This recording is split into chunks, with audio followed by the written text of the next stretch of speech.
Here at UNF, researchers are working to create a more sensitive test for Lyme disease, which is transmitted through ticks. Needing a more sensitive test and getting doctors to give a Lyme disease test in the first place are just few of the problems people who have Lyme disease face. He came home from school saying, "I don't know what's wrong, I'm falling down in PE." And then an A+ student started having problems with short-term memory, C's, D's, F's, started losing the ability to walk.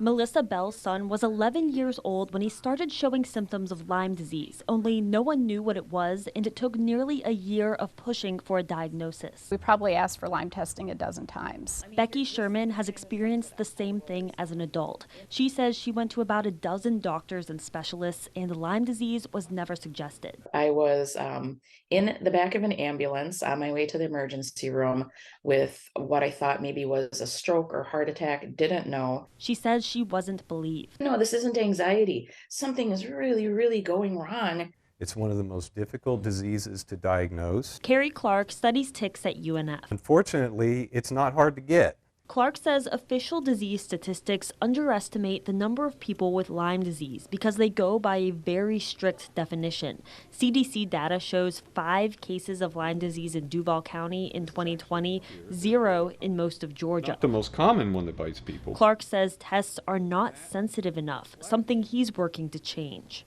We're on your side with how to avoid ticks and what symptoms to watch out for. Go to firstcoastnews.com. Renata Di Gregorio, First Coast News, on your side.